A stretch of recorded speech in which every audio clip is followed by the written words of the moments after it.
네, 여러분 그 삶을 살다가 보면요, 내가 나이가 들었구나라고 하실 때가 여러분 언제입니까? 저희 어머니가 이렇게 나이가 들어가면서 점점 늘은 소리가 그 말입니다. 골치 아프다. 뭐 하나 가르쳐 드리면 그냥 골치 아프다는 거죠. 하기 싫다라는 겁니다. 내가 이 나이에 뭐 지금 더 배워가지고 무슨 부귀 영화를 누리겠다라고 그러느냐. 사실은 여러분 그냥 배우면 별것도 아닌데도 불구하고 이렇게 막 머리가 아프다라는 거죠. 그래서 나는 이대로 살겠다. 그냥 이대로 그냥 했으면 좋겠다라고 하시는 그거죠.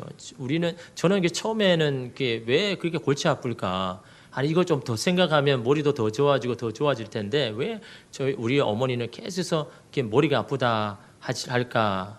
그것이 바로 여러분 나이가 들어간다라는 여러분 증거 아닙니까? 그죠? 나이가 들어갈수록 이 변화를 싫어한 겁니다.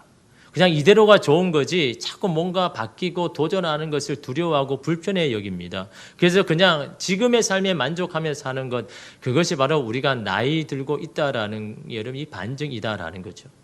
나이가 안 들어갔다는 것은요, 무슨 일든 도전하고 나서서 이러면 그 일을 하려고 하는 그 열정이 있을 때 이러면 나이가 안 드는 거 아닙니까? 여러분 그 일부 때 제가 나이가 드는 것을 어떻게 느끼냐 하니까 한 군사님이 그런 겁니다. 몸이 아픈 거 보면 나이 들었다고요. 그죠, 여러분? 나이가 들면 몸이 아플 수밖에 없습니다. 많이 사용했지 않습니까? 몇십 년, 60년, 70년 사용했으면요, 기계도 여러분 다 노쇠가 되는데 몸도 여러분 아프죠. 그러나 여러분 몸이 아파도요, 마음이 여러분 건강하면요, 어떤 일도 해낼 수가 있는 겁니다. 그 어떤 마음이 뭡니까? 어떤 변화의 마음을 열고 할 수 있는 여러분 그런 마음이 우리 가운데 있는가? 여러분 기독교 신앙은요, 변화에 있습니다. 한 곳에 머무나 정체되면 그 신앙은 죽은 신앙이다. 그냥 뒤처지는 신앙이다라고 말하죠. 그냥 중간을 잘 지켰다라고 말하지 않습니다.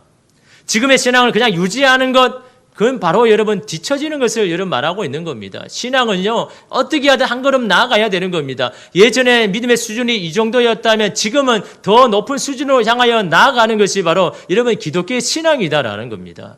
그것은 나이와 상관없습니다. 나는 젊을 때는 신앙이 이 정도였는데 나는 이제 나이가 들어 힘이 없으니까 내 믿음은 이제 이 정도만 하면 된다. 여러분 주님 앞에 그렇게 말할 수 있을까요?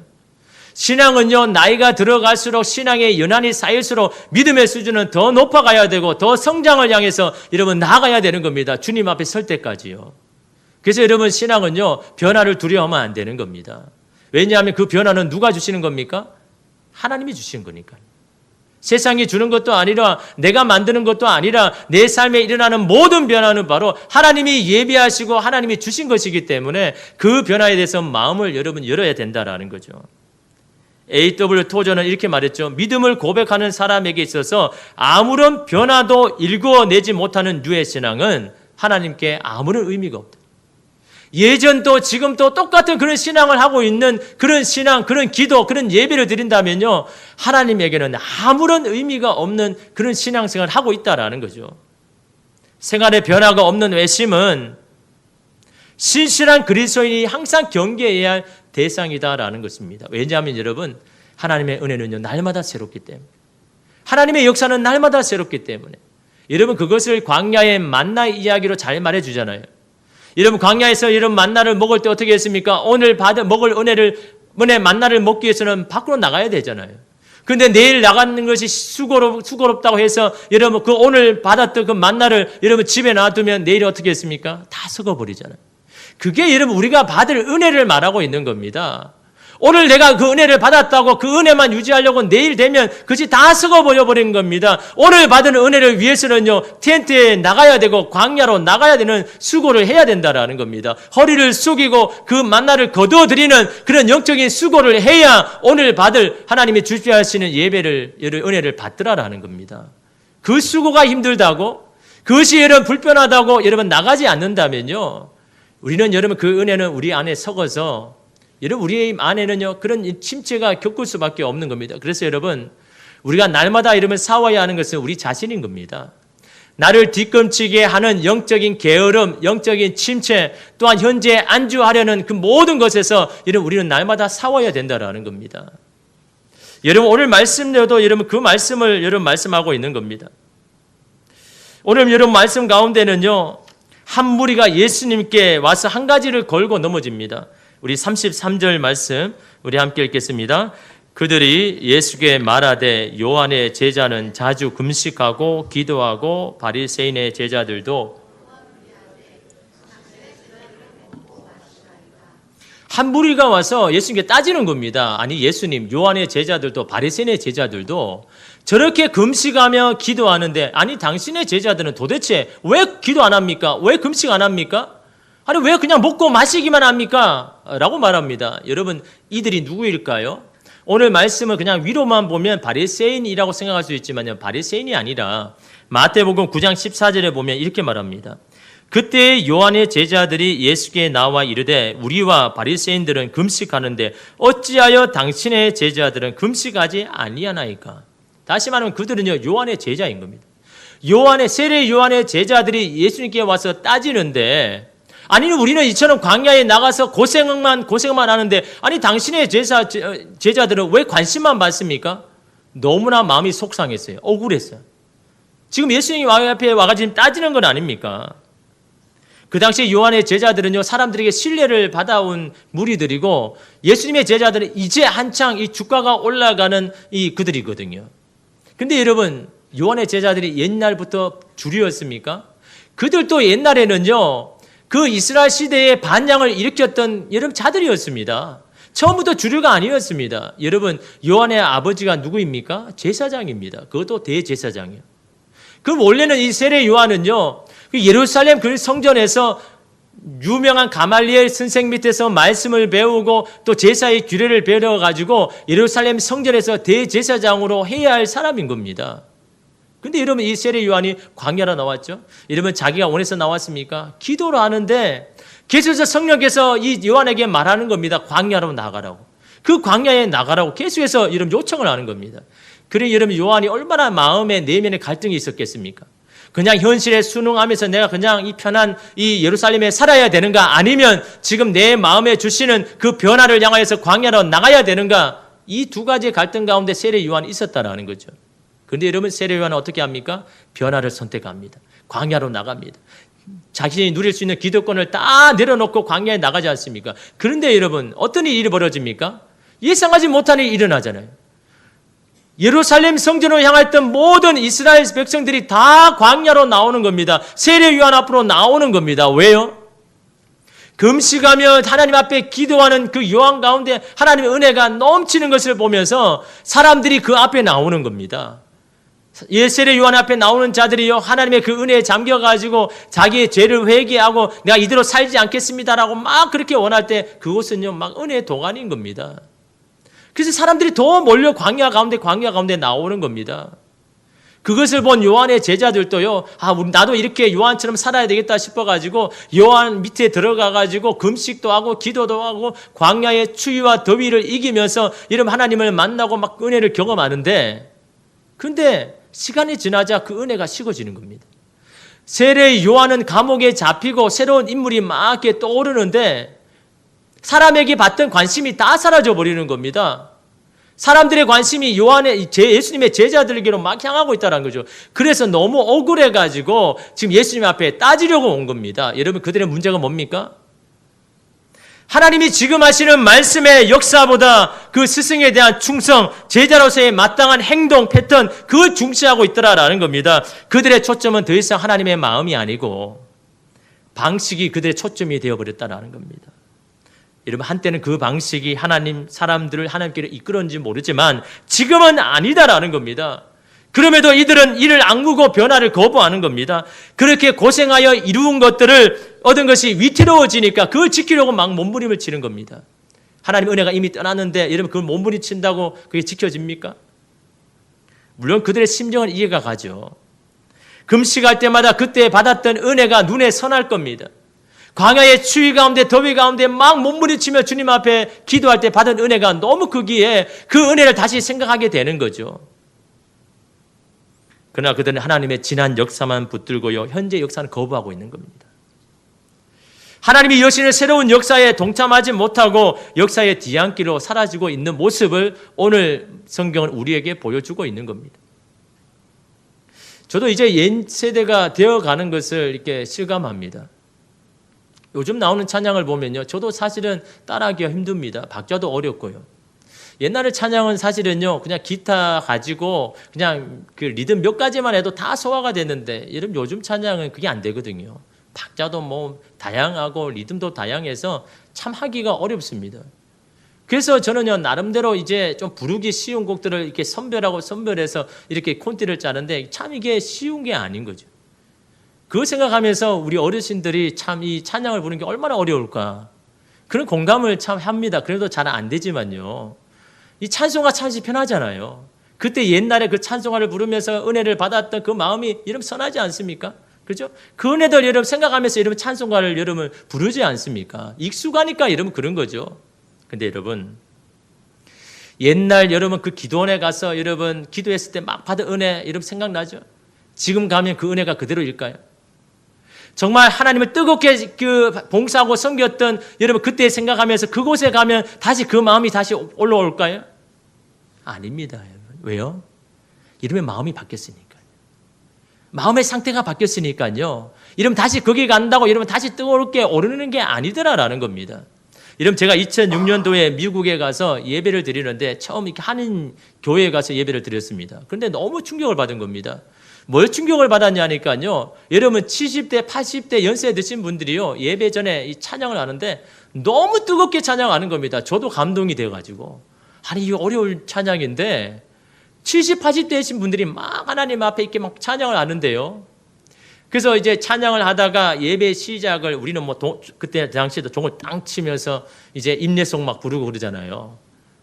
거기 가니까요, 그런 게 아닙니다. 막 찬양하다 기도하다가 시간이 되면 이제 예배 인도자가 쭉 나오면서 이 찬양대가 함께 따라 나옵니다. 그러면서 이 찬양대가 뒤에 딱 서면서 이게 찬양을 부르는데, 여러분 옛날에 부르던 구원하심이, 여러분 아시죠? 구원하심이, 그 노래를 같이 부르는데 막 온 성도가 다 일어나고 하나님 앞에 이렇게 찬양하는데요, 진짜 구원이 그곳에 임한 것처럼 막 전심으로 이렇게 막 하는데 제가 막 은혜가 되는 겁니다.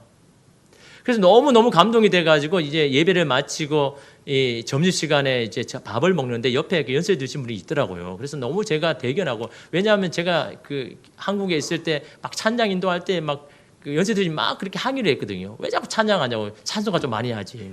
그런 걸 받아왔기 때문에, 그런 부담감이 있었기 때문에 왔는데, 여기는 뭐 70, 80인데 너무 찬양을 열심히 하는 거예요. 그래서 제가 물어봤죠. 아니 어떻게 이렇게 찬양을 열심히 그렇게 잘하느냐.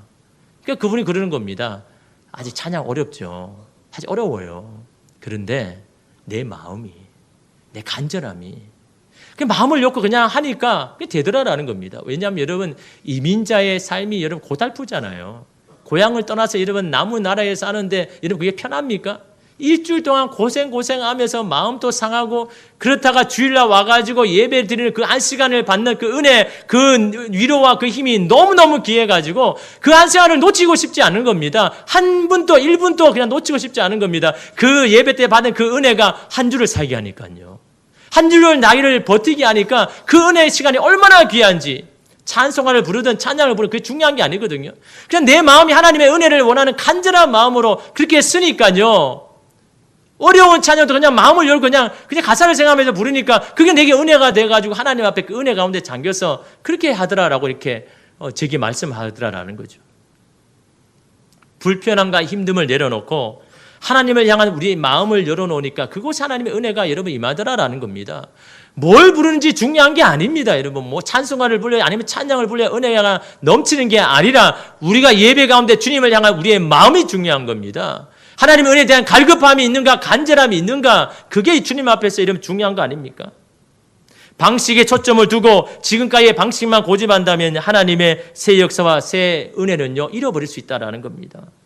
믿음의 한 수준에서 다음 수준으로 변화되려면요, 자신의 이 안전지대를 떠나서 하나님의 영이 이끄시는 대로 그 마음에 열린 마음으로 나아가는 것이 이런 중요하다는 겁니다.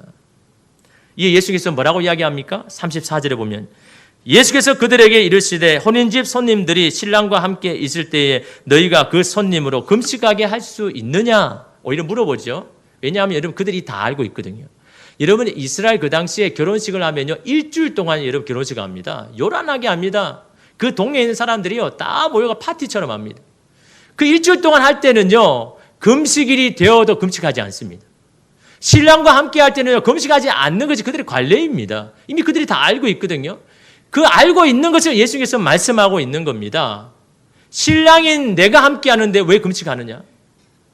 신랑이 있을 때는 그때는 기뻐하고 그냥 즐거워하면 되는 것이다라고 이런 말하는 것처럼 신랑인 내가 여기에 왔는데 왜 금식하냐? 예전에는 금식하고 광야에 나가야만 은혜를 받을 줄 모르지만은 지금은 나와 함께 이 말씀 가운데 거하면 그 기쁨이 넘칠 것이다 라고 말하는 겁니다. 여러분, 예수님의 이 말씀이 이제는 금식이 필요 없다는 말씀이 아닙니다.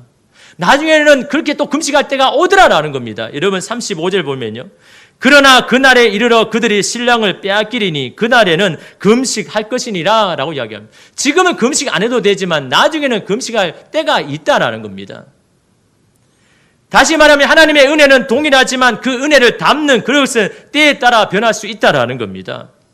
이전 그릇만 고수하면 어떻게 그 은혜를 담을 수가 있겠냐라는 거죠. 그래서 여러분 잘 설명해 주기 위해서 우리가 잘 아는 그 유명한 말씀하죠. 38절에 보면요.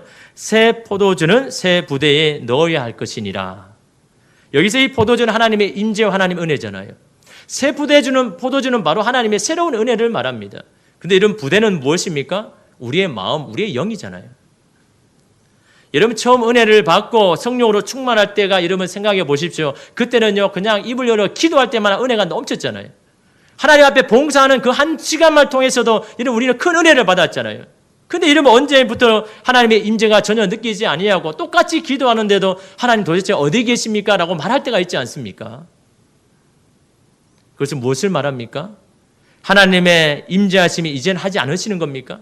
하나님의 은혜가 이제는 메말라 버린 겁니까? 그것은 바로 우리가 이제는 옛 부대가 되었다는 걸 말하고 있는 겁니다. 은혜가 그치고 은혜가 없는 것이 아니라 그 은혜를 담을 만한 우리의 마음이 옛 부대가 되었기 때문에 하나님의 새 역사를 감지하지 못하는 겁니다. 느낄 수가 없다라는 겁니다. 지금 이 시간에도 여러분 가운데 새 은혜를 주심에도 불구하고 내 마음이 옛 부대이니까 그 은혜를 여러분 받을 수가 없는 겁니다. 예수님이 당시에 사용했던 그 부대를 보니까 책을 보니까요 양가죽으로 만들었다고 합니다. 처음에는 신축성이 있죠. 포도주를 아무리 넣어도 막 늘어나가지고 다 되는데 그러나 그 당시에 건조한 날씨에 이 가죽 부대가 점점 말라가는 겁니다. 메말라갑니다. 딱딱해져 갑니다. 그래서 나중에는요. 새로운 포도주를 넣으면 막 터져버리는 겁니다. 그때 어떻게 합니까? 옛 부대를 버리고 새 부대를 취합니까? 여러분 그 당시에는요. 풍요롭고 부유하지 않았습니다. 옛 부대 그냥 버리고 새 부대를 살 만큼 그런 형편이 되지 않았다는 겁니다. 그럼 어떻게 하느냐? 옛 부대를 새 부대로 만드는 겁니다. 그 방법이 뭐냐니까요.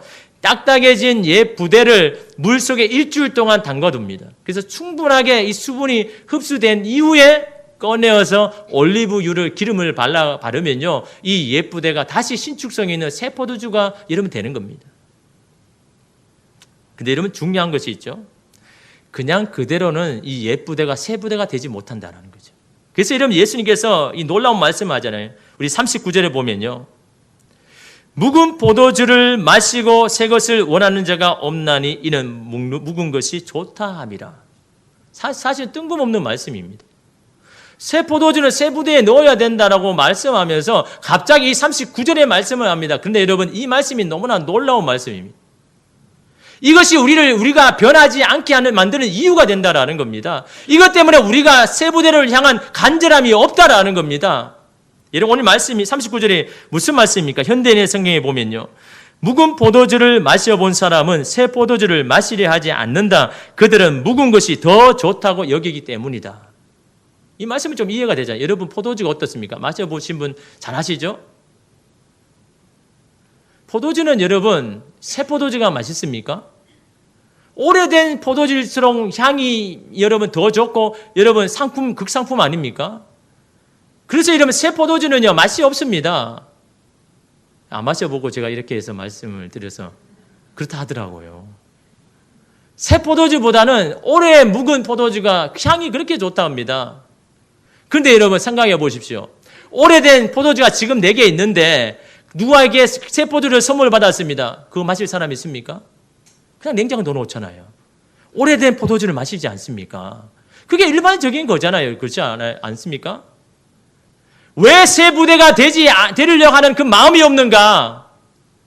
묵은 그 포도주 때문에요. 그 묵은 포도주가 너무 좋으니까. 그걸 안 버리려고 하는 겁니다.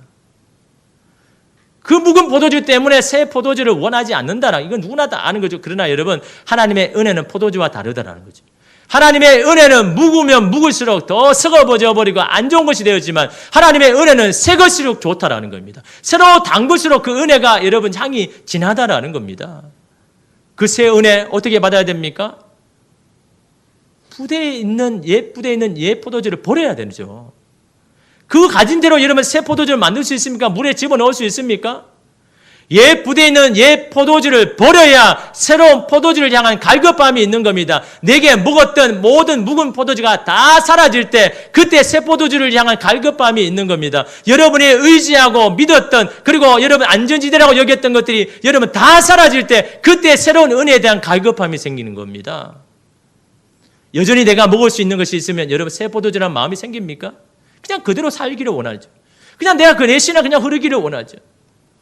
새 포도주에 대한 갈급함이 되기 위해서는요, 옛 포도주를 다 비워줘야 된다라는 거예요. 이 무슨 말입니까?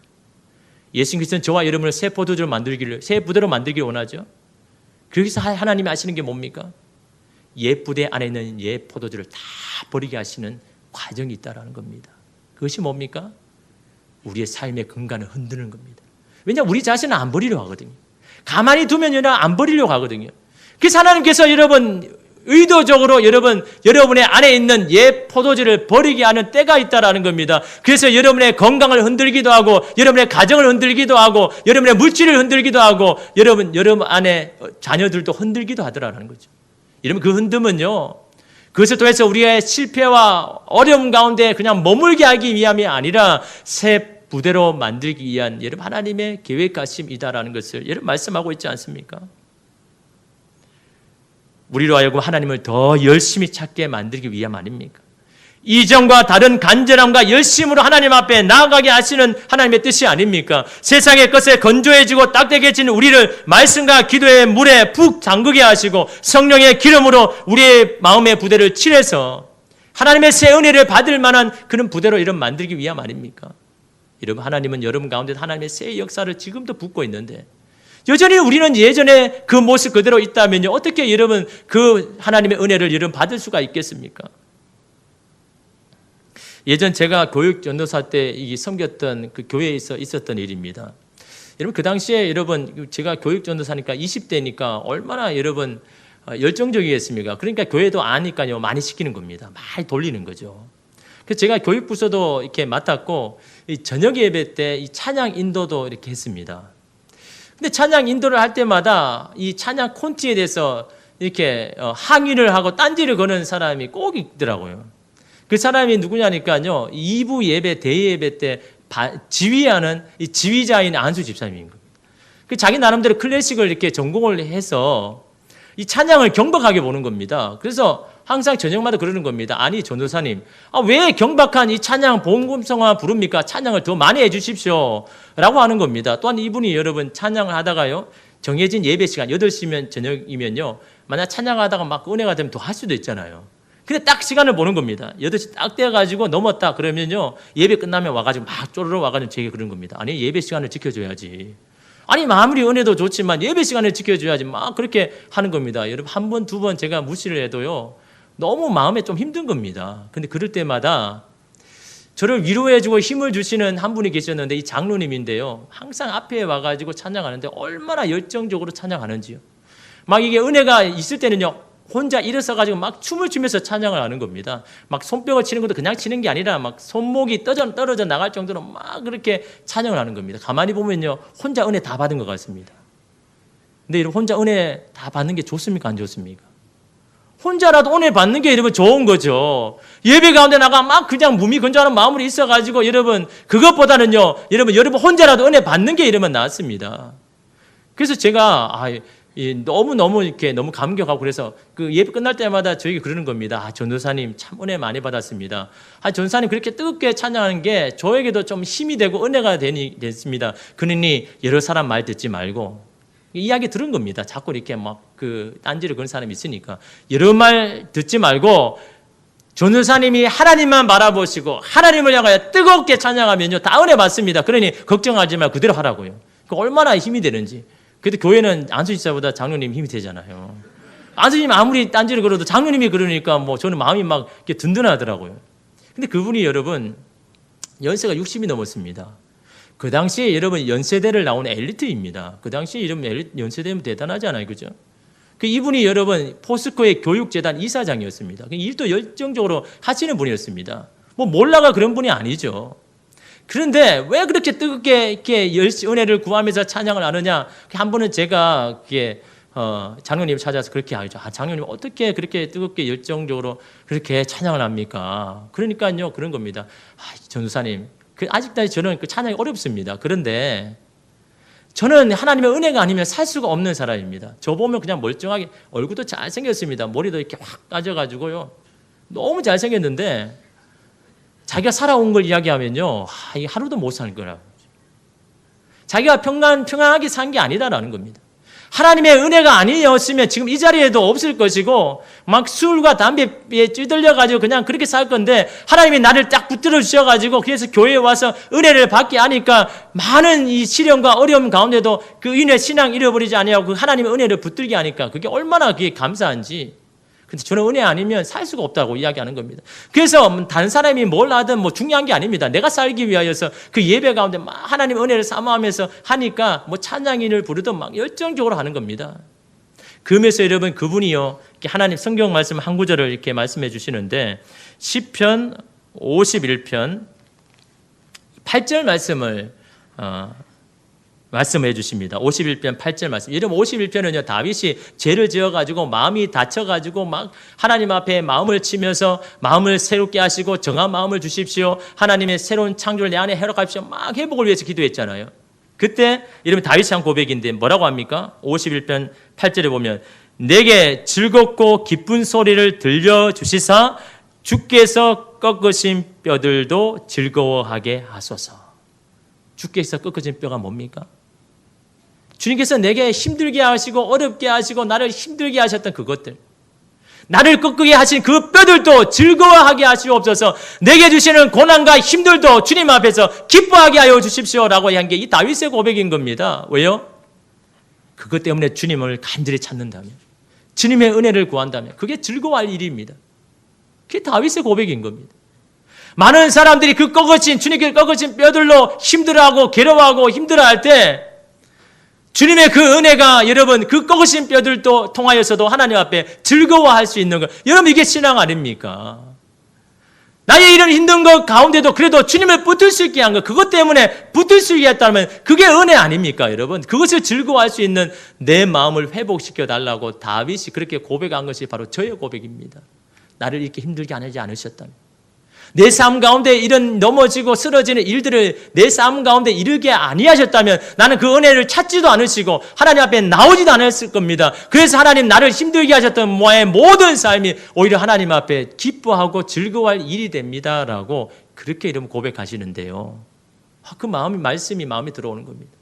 우리는 하나님께서 꺾어진 그 뼈 때문에 힘들어하잖아요. 왜 꺾어진 뼈 때문에 나를 이렇게 힘들게 하십니까? 라고 말하지만요. 그 뼈 때문에 주님을 찾는다면요.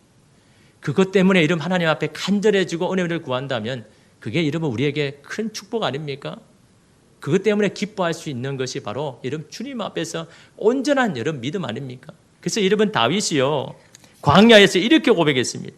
시편 63편 1절에 2절 말씀에 하나님이여 주는 나의 하나님이심이라 내가 간절히 주를 찾되 물이 없어 마르고 황폐한 땅에서 내 영혼이 주를 갈망하며 내 육체가 주를 앙모하나이다. 주님을 간절히 찾을 때가 언제입니까? 물이 없어 마르고 황폐한 땅에서 내 영혼이 갈급하고 내 영혼이 황폐한 그곳에서 주님을 간절히 찾을 때 내가 주의 권능과 영광을 보기 위하여 이와 같이 성소에서 주를 바라봅니다라는 이 다윗의 이 고백이요. 그를 살리고 회복시키고 새 부대가 되어서 하나님이 주시는 새 역사를 받고 다시 한번 하나님이 이끄시는 그 길로 여러분 다윗이 나갔지 않습니까? 하나님이 주시는 것이 우리를 절망하게 하심이 아닙니다. 넘어지게 하심이 아닙니다. 새 부대를 만들기 위한 이런 우리를 흔들심 아닙니까? 그 흔드심이 우리에게 은혜 아닙니까? 그 흔드심 가운데 하나님 앞에 더 이전과 다른 열정과 하나님을 향한 간절함으로 주님 앞에 나아갈 때 주님은요 우리의 이 마음을 새 부대로 만드셔서 새 은혜를 받을 수 있는 새 역사를 여러분 경험할 수 있는 그런 자로 하나님께서 바꾸어 주실 줄 믿습니다.